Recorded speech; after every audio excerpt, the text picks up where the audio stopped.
Es un trabajo del Espíritu Santo, pero estamos disponiendo nuestro corazón para que el médico de médicos intervenga.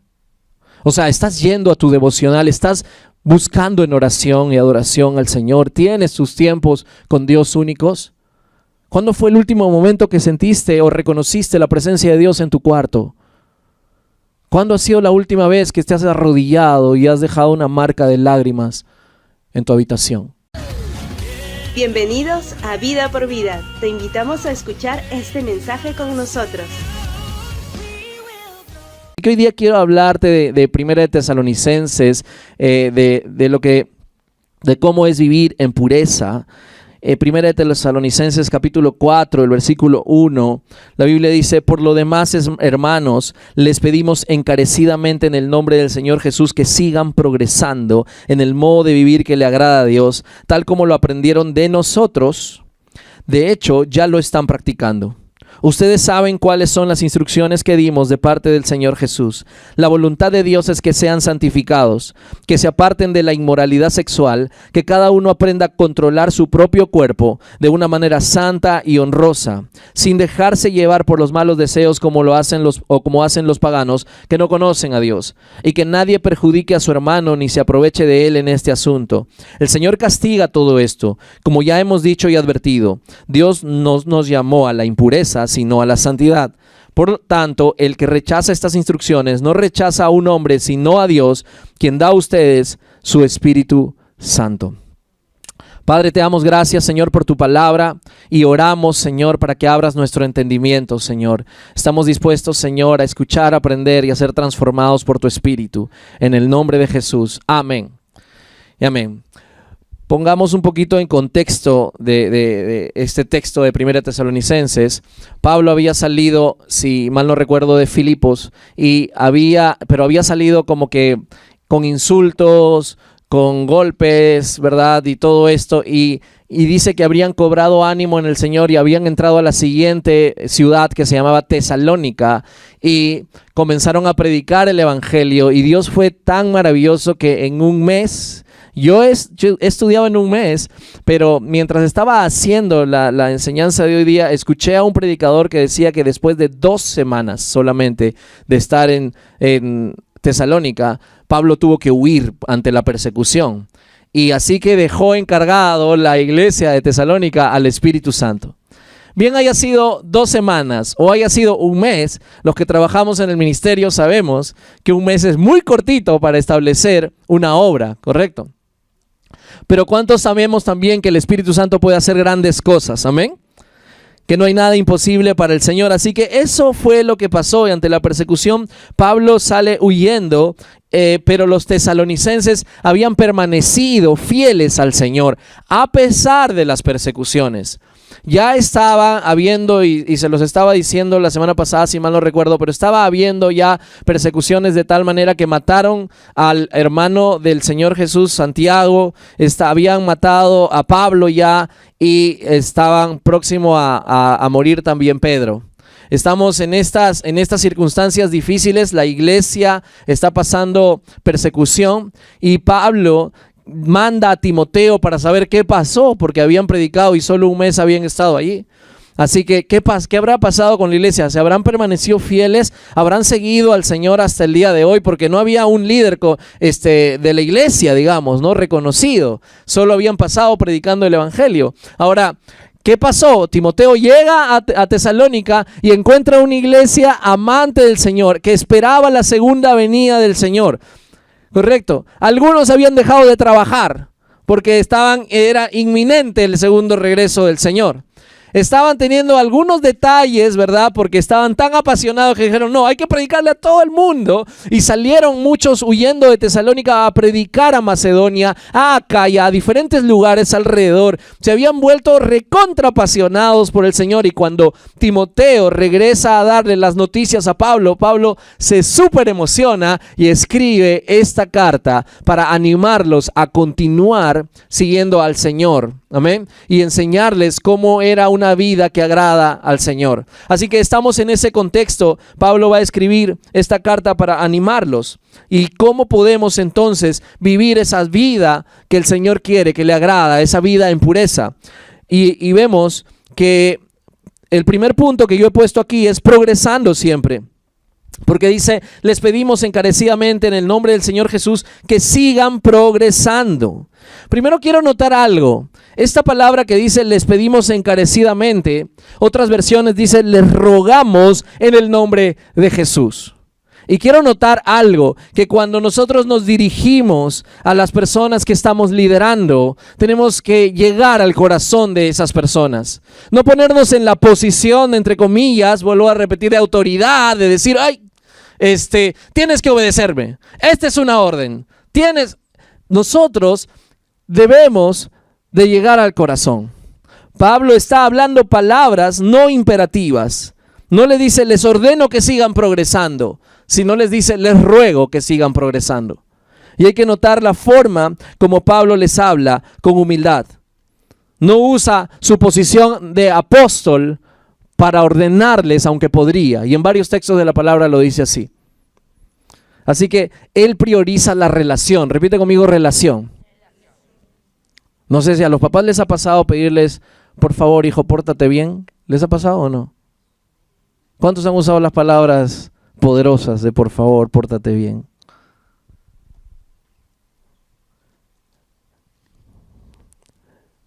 No hagan nada por egoísmo, Filipenses 2, o por vanidad. Más bien con humildad consideren a los demás como superiores a ustedes mismos. Si nos valoráramos así los unos a los otros, nuestras relaciones podrían ser muchísimo más fuertes. Así que les habla con estas palabras en humildad, pero también les habla en el nombre de Jesús. Y dice, les pedimos en el nombre del Señor Jesús. Así que aquí Pablo está hablando como un representante del Señor Jesucristo también. En otra parte, Pablo les dice, como si Cristo rogara a través de nosotros, reconcíliense con Dios. Así que vamos a tener cuidado de cómo nos tratamos unos a otros, pero no vamos a dejar de reconocer también quiénes somos en Cristo Jesús. Así que vamos a continuar. Luego les dice, sigan progresando en el modo de vivir que agrada a Dios. Seguir progresando. Repite conmigo, seguir progresando. Y a veces no seguimos progresando. Como cristianos, una vez que conocemos al Señor, pueden suceder varias cosas. Primero, por ejemplo, puede suceder de que tú retrocedas en la fe y pienses que estás bien. ¿Cómo es esto? Continuar, por ejemplo, inconstante en tu grupo vida. Ni siquiera ir a tu grupo vida de repente. De dejar de asistir a la iglesia. Asistir de vez en cuando, por ejemplo. Comenzamos a retroceder, no comenzamos a progresar, sino retroceder, dejar de ser generosos con las ofrendas. Dejar entonces, por ejemplo, de mi falta de consagración y pensar que todo está bien. Hay mucha costumbre, por ejemplo, en los Estados Unidos de que la gente va para Semana Santa a la iglesia. Pastor Felipe me dice de que el día de resurrección es el día en que se recontrarrepleta la iglesia. Que tienen varios servicios. ¿Por qué? Porque la gente va por el día de resurrección. Y básicamente no están viviendo vidas que están progresando. Así que esa es una de las formas de vivir, retrocediendo. Pero otra de las formas que podemos vivir es quedarnos en el mismo lugar y pensar que estamos bien. ¿Cómo es quedarnos en el mismo lugar? Tal vez ya maduraste un poco. Tal vez estás un poco estable en los caminos del Señor, por así decirlo, pero se estancó mi vida espiritual. ¿Cómo es esto? Tal vez vengo a la iglesia, pero no hago discípulos. Tal vez tengo un discípulo, pero me quedé con él para toda la vida. Ya tienen canas y se conocieron a los 17 años. Y no has hecho uno más. Cada uno debería seguir creciendo en el conocimiento de Dios y vivir una vida que agrada a Dios. Así que nuestro enfoque es seguir progresando. No podemos quedarnos en el mismo lugar que cuando tú te entregaste al Señor Jesucristo. Amén. Un árbol siempre da frutos. Repite conmigo, siempre. Más fuerte, siempre. Y el fruto del Espíritu que la Biblia habla tiene que ver con el carácter. Sí, pero también la Biblia describe el fruto de vidas. Pablo dice, ustedes son mi fruto en el Señor.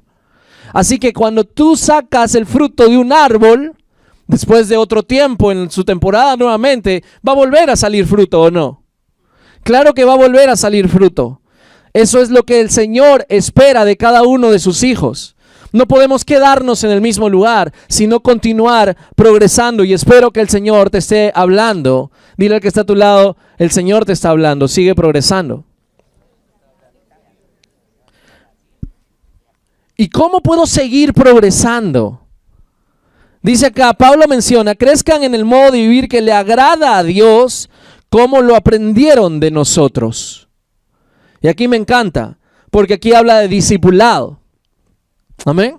Discipulado es relación, siempre les venimos enseñando, ¿verdad? En el discipulado aprendes mientras imitas, y es vital para seguir progresando. No puede haber imitación si no hay relación. Así que ni las palabras, ni las normas, ni los castigos, ni las reglas, nada va a igualar al modelo. Aun cuando tú estás criando a alguien. A veces le decimos, tienes que hacer esto, no mientas. Viene el casero para cobrarte el fin de mes, dile que no estoy. ¿Qué va a aprender? A veces me he pasado el rojo, confieso mi pecado. Y mi hijo me dice, papá, la vez pasada te pasaste el rojo.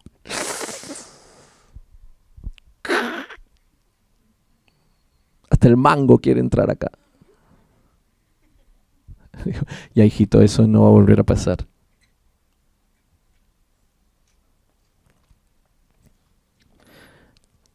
Me encanta cómo el Señor Jesús discipuló. La forma como Él discipuló fue a través de el ejemplo. Por ejemplo, en la vida de oración de Jesús, yo quiero tomar un texto y te lo voy a leer del libro El Plan Maestro de Evangelización.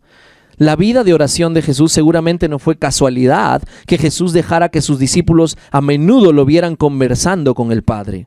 Podían ver la fuerza que esto le daba a su vida, y aunque no podían entender completamente de qué se trataba, debieron darse cuenta de que esto era parte de su secreto de vida.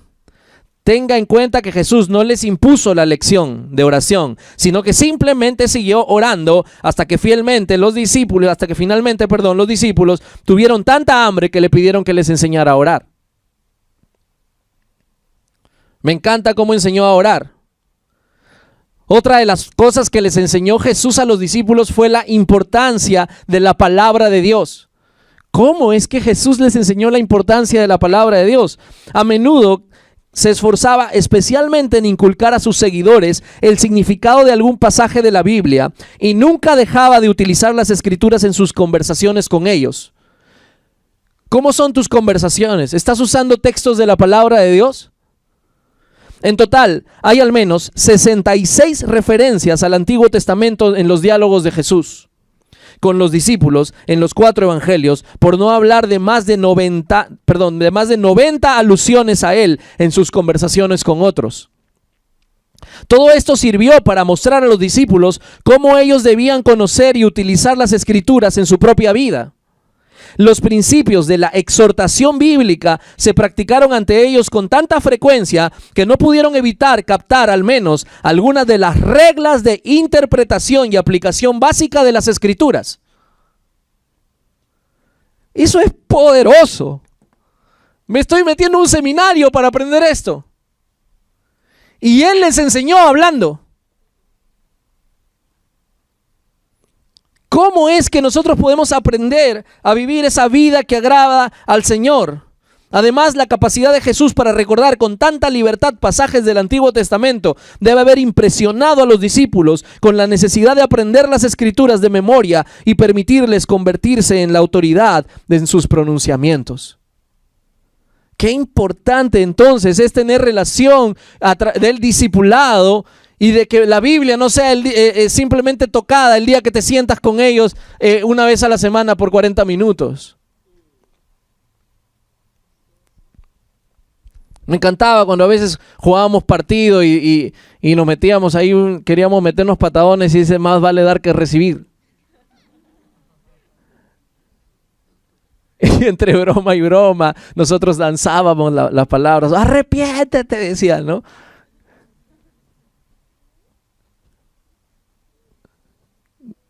En nuestra vida, naturalmente. Y siempre menciono a Alfredo, no sé si estará acá, pero cuando un día le quise pagar el taxi, me dijo, no, déjalo nomás en el alfolí, me dijo. Que era su cajita en del carro. Me dio risa, ¿no? Pero ¿qué sale de nuestra boca? ¿Qué tan natural es? ¿Qué tan lleno de la palabra de Dios estás que puedes pronunciar la palabra de Dios mientras hablas, mientras caminas, mientras cocinas, mientras compras? ¿Estás retrocediendo o estancado? ¿Estás progresando en el modo de vivir que le agrada al Señor? ¿Cómo estás en el discipulado? ¿Estás llegando al corazón de los discípulos? ¿Cómo estás hablando con ellos? ¿Estás usando la palabra? ¿Estás conociendo la palabra de Dios para usarla de forma natural? Lo siguiente, siguiendo instrucciones. Sigamos entonces en primera de Tesalonicenses. El primer punto, progresando siempre. Y el segundo, siguiendo instrucciones. Ustedes saben cuáles son las instrucciones que les dimos de parte del Señor Jesús. La voluntad de Dios es que sean santificados, que se aparten de la inmoralidad sexual. Lo que quiero mencionar aquí es que son instrucciones del Señor, no sugerencias. Instrucciones como un comandante habla con su ejército. Usa precisamente el original, usa un término militar para hablar de la palabra instrucción. Lo dice en otras palabras en sentido de autoridad. Así que la Biblia es clara diciendo que la voluntad del Señor es que sean santificados y que se aparten de la inmoralidad sexual. La Biblia dice, ningún soldado, según de Timoteo 2:4, ningún soldado que quiera agradar a su superior se enreda en las cuestiones civiles. Porque el Señor también nos habla desde su trono de autoridad. Ahora, somos el ejército de Dios. Y cuando Dios habla, el ejército escucha y obedece. Amén. Ustedes saben cuáles son las instrucciones que les dimos de parte del Señor Jesús. Que vivamos en santificación. Así que, si entendemos esta instrucción, el pueblo tiene que decir amén. Su instrucción es que nos apartemos de la inmoralidad sexual. El original es porneia.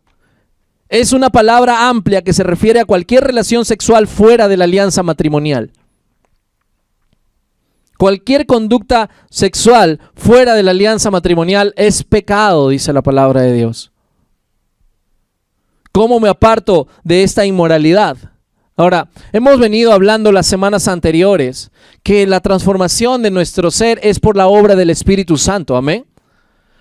No es por nuestras fuerzas, es la obra del Espíritu Santo en nosotros. El carácter de Dios viene como fruto. Repite conmigo, fruto. Y quiero aclararlo porque sí, aquí Pablo está aclarando de acciones, pero obviamente nosotros estamos continuando con lo que el Señor nos está enseñando. De repente has venido por primera vez y te suene esto de que vamos a hablar simplemente de reglas. Pero hemos venido hablando semanas anteriores que la transformación viene por el Espíritu Santo y es por el fruto. El fruto del Espíritu es amor, gozo, paz, paciencia, benignidad, bondad, fe, mansedumbre, templanza. Todo esto que necesitamos tener en nuestro carácter, que es el carácter de Cristo, viene como fruto, no como esfuerzo. Pero hemos venido hablando de que nosotros colaboramos. Repite conmigo, colaboramos. Colaboramos con el Espíritu Santo. Es como cuando sabemos que tenemos que ir al médico y tenemos que ir hacia el consultorio, ¿correcto? Y eso hemos venido hablando. Pero definitivamente tenemos que entender cuál es la diferencia entre el mundo y nosotros. Cuál es la forma como la gente que no conoce al Señor se comporta y cómo es la cultura en el reino de los cielos. Así que Pablo aclara aquí que aprendiendo nosotros a controlar nuestro cuerpo, no dejándonos llevar por malos pensamientos, no perjudicando ni aprovechándonos de mi hermano, recordando nuestro llamado a vivir en santidad. Así que pareciera una serie de normas, pero tenemos que saber que esto viene como un fruto, amén. Es un trabajo del Espíritu Santo, pero estamos disponiendo nuestro corazón para que el médico de médicos intervenga. O sea, estás yendo a tu devocional, estás buscando en oración y adoración al Señor, tienes tus tiempos con Dios únicos. ¿Cuándo fue el último momento que sentiste o reconociste la presencia de Dios en tu cuarto? ¿Cuándo ha sido la última vez que te has arrodillado y has dejado una marca de lágrimas en tu habitación? No porque te esté yendo mal las cosas. La vez pasada estaba lavando los platos y estaba escuchando la canción que les canté la semana pasada. La ciudad de Dios es lo que anhelo yo, ¿se acuerdan?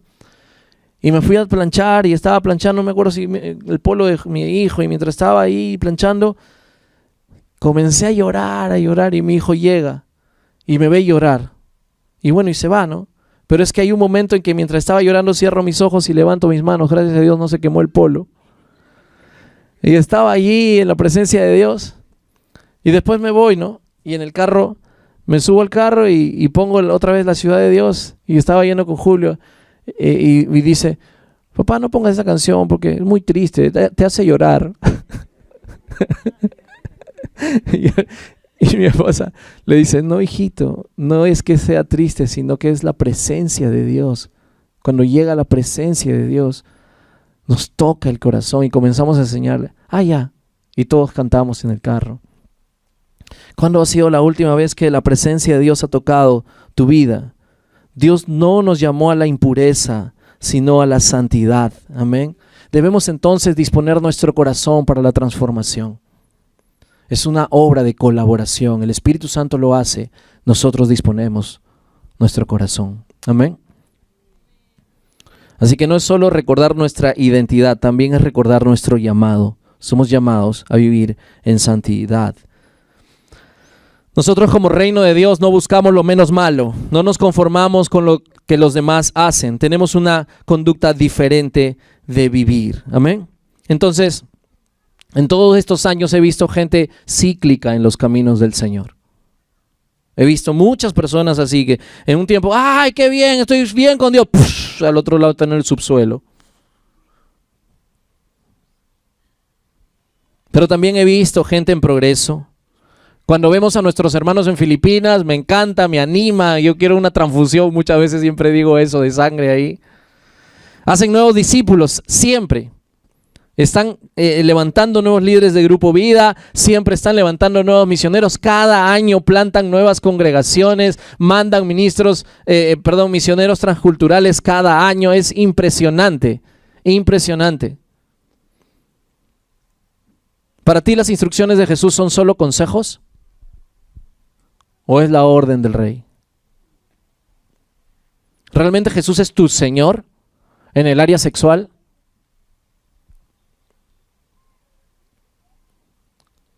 Y para terminar, quiero mencionarte este versículo 8. Por tanto, el que rechaza estas instrucciones, no rechaza a un hombre, sino a Dios, quien da a ustedes el Espíritu Santo.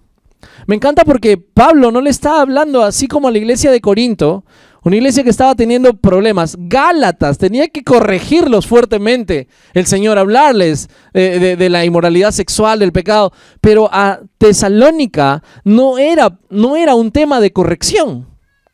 Él había escuchado las noticias de Timoteo, ¿se acuerdan lo que les dije al comienzo?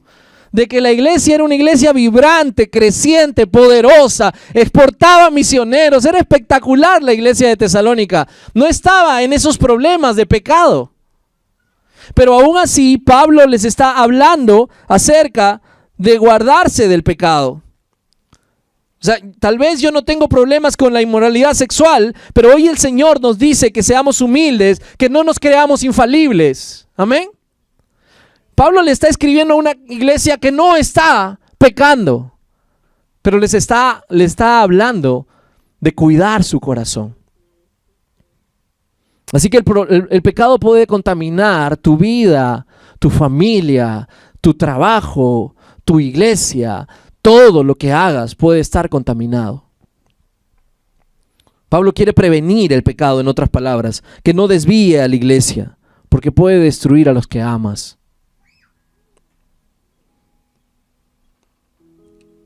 El amor tiene que manifestarse de alguna manera, con todo lo contrario. Siempre que yo digo sí, también estoy diciendo no a todo lo contrario. Cuando tú le dijiste sí a tu esposa, los que están casados, le decías no a todas las mujeres del mundo.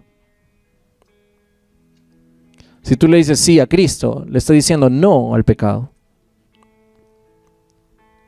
Y eso es lo que nosotros vemos en su palabra. Si entramos entonces en inmoralidad sexual, le estamos rechazando a quien dio su vida por nosotros. Eso es lo que está diciendo la palabra de Dios. Nuestra comunicación también es no verbal, hermanos. Nuestras acciones pueden estar afirmando o negando lo que nuestros labios dicen. No se tratan de las instrucciones que Pablo dio para reprimir a la iglesia. Se trata de Dios cuidando a su pueblo. Es como cuando tú le dices a tu hijo, hey, no vayas por acá. Ven a tal hora. ¿Por qué lo haces? ¿Porque eres malo? ¿Porque quieres limitar su libertad? ¿O porque lo amas? Entonces Dios realmente está airado. Va a haber un día de la ira, dice la palabra de Dios, en que Dios se va a manifestar contra el pecado, contra todo lo que es injusto. No rechacemos, Pablo dice, a quien nos da su espíritu. Es alucinante porque no podemos vivir en santidad sin la obra del Espíritu Santo en nosotros. Pablo les está diciendo, hey, no rechaces a quien te da el Espíritu. El Espíritu es quien te convence de pecado. Si no estuviera el Espíritu, tú siguieras viviendo tu vida como se te da la gana. Pero es el Espíritu quien pone convicción en tu corazón, que te abre los ojos. Él es el ayudador. Él es el que nos llena de poder, amén. Él es por quien nosotros tenemos fruto, el fruto del Espíritu. Por la obra del Espíritu Santo comienza a cambiar nuestro carácter, y es finalmente el carácter de Cristo cuando lleguemos a su presencia, amén. Es quien nos trae dones, regalos para bendecir a los demás. El don de sanidad, don de milagros. La Biblia habla con claridad que el Espíritu Santo es el que se iba a quedar y que era mejor que viniera el Espíritu Santo. Dios no espera solamente que vengas a cantar los domingos. No espera solamente que ya me entregué al Señor Jesús, ya hice la oración. ¿Tú crees que ese ha sido el destino? O sea, ese era el propósito de Dios. Por eso vino a esta tierra. Un día los más grandes cristianos, 1700, se reunieron. Si mal no recuerdo, ahí los historiadores me ayudarán. Pero se reunieron en la abadía de Westminster y tuvieron un tiempo para poder aclarar muy bien las doctrinas de la iglesia cristiana. Y cuando terminaron, hicieron un decreto o una declaración. ¿Cuál es el fin supremo? Es glorificar a Dios y disfrutar de Él por siempre. Esa fue la frase. ¿Cuál es el fin supremo del ser humano? ¿Por qué Dios creó el mundo? ¿Por qué Dios vino a esta tierra, salvó a la humanidad? Para glorificarlo. Amén. Como siempre les digo, el evangelio no se trata de que seas feliz. Jesucristo es miel de abeja, el que lo prueba no lo deja. Vengan todos los que quieren. Sale tu deuda, sale tu...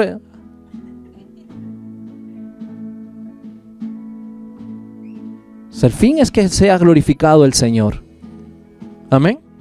Y Dios sabe que cuando todos buscamos su gloria, todo lo demás viene por añadidura.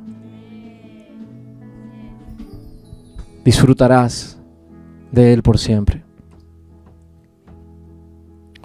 No rechaces a quien te da el Espíritu Santo. Si estás en pecado, si no puedes salir del pecado, si consideras que has estado atado al pecado, Dios ya nos dio la victoria en la cruz del Calvario. Amén. Dios ya nos dio la victoria en la cruz del Calvario. Hoy podemos tomar su palabra, que es por su Espíritu que puedo ser transformado. Puedo venir delante del Señor y decir: realmente te necesito, Dios. Lléname de tu Espíritu, Dios. Tú sabes mi corazón. Quiero obedecerte. Quiero vivir en santidad, Señor. Tú conoces los deseos de mi corazón, pero hay algo que me ata. Romanos 7, lee Romanos 8. Te vas a dar cuenta. Dios quiere que experimentemos la libertad que ya tenemos. Y claro que hay una eterna lucha entre el pecado, entre la carne y el espíritu, dice la palabra. Claro que sí, la hay. Y si has caído, puedes levantarte en el nombre de Jesús por el poder del Espíritu Santo. Pero sigamos progresando. No te quedes en el mismo lugar. A eso Dios no nos ha llamado. ¿Qué es lo que vas a hacer de forma intencional para seguir creciendo? Amén. Cierra tus ojos, por favor, unos minutos.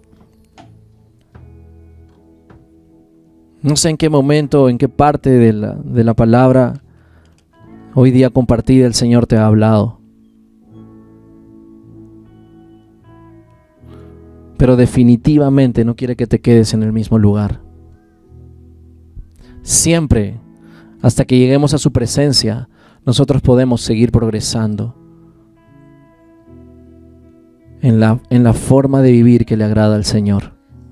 Siempre. Ninguno de nosotros ya llegó a la cima o a la presencia de Dios. ¿Qué tienes que hacer? ¿Cómo vas a disponer tu corazón para la obra del Espíritu Santo en ti? Y yo no te hablo desde el pedestal de la persona infalible. Yo también quiero correr a mi Salvador, a mi Rey y a mi Señor. El cristianismo es simplemente un mendigo diciéndole a otro dónde hay pan. Y desde esa posición te hablo. Necesitamos de Dios. Si te gustó este mensaje, te invitamos a suscribirte a nuestro canal. Nosotros somos Vida por Vida de Lima, Perú, honrando a Dios y haciendo discípulos.